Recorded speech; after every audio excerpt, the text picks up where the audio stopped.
person আশাবাদী যে মই কংগ্ৰেছৰ টিকেট পাম কাৰণ যোৱা মই যেনেকুৱা পঞ্চায়তৰ ইলেকশ্যনৰ পৰা ৰাজনীতিৰ লগত জড়িত আছো পঞ্চায়তৰ গাঁও পঞ্চায়তৰ ৱাৰ্ড মেম্বাৰ কংগ্ৰেছ দলৰ পৰা জিকিছো আমাৰ প্ৰাক্তন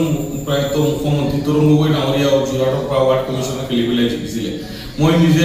ৱাৰ্ড মেম্বাৰ খেলি পেলাই জিকি পঞ্চায়তৰ সভাপতি হৈছো মই নিজে কংগ্ৰেছৰ পৰা কাউন্সিলৰ খেলি জিকিছো মই নিজে কংগ্ৰেছৰ পৰা মাৰ্কেটিঙৰ ইলেকশ্যন খেলি পেলাই জিকিছো মই কংগ্ৰেছৰ পৰা ইলেকশ্যন খেলাই পেলাই আমাৰ পৰিয়ালৰ পৰা গাঁও পঞ্চায়তৰ সভানেত্ৰী জিকিছো কংগ্ৰেছৰ পৰা জিলা পৰিষদৰ জিকিছো আমাৰ ছোৱালী গতিকে কংগ্ৰেছৰ এটা চিৰিয়েল গুচি গ'ল ৱাৰ্ড মেম্বাৰ কাউন্সিলৰ প্ৰেচিডেণ্ট মাৰ্কেটিং জিলা পৰিষদলৈকে গুচি গ'ল এতিয়া এটা চিৰিয়েলতে বিধানসভাৰ টিকেটটো বিচাৰিছো চিৰিয়েল ৱাইজ গতিকে ৰাজ্যে মোক ভাল পায় যথেষ্ট মৰম কৰে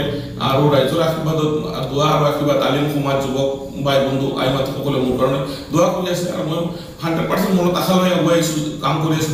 দলৰ টিকেট মোক বিবেচনা নিশ্চয় কৰিব নিজে টিকেট পোৱাৰ মোৰ আশা আছে আৰু মই যেতিয়া টিকেট কংগ্ৰেছ দলৰ পৰা বিচাৰিছো দলেও দিছে ৰাজ্যে মোৰ কাৰণে দোৱা কৰিছে আলিম সমাজে দোৱা কৰিছে আৰু টিকেট পাইছো মই ৰাজ্যক আহ্বান কৰিম মোৰ কাৰণে দোৱা আৰু আশীৰ্বাদ কৰিব যাতে কংগ্ৰেছ দলৰ টিকেটটো পাই পেলাই ৰাজ্যৰ মাজত আহিব পাৰো আৰু ৰাজ্যৰ কাম কৰিব পাৰো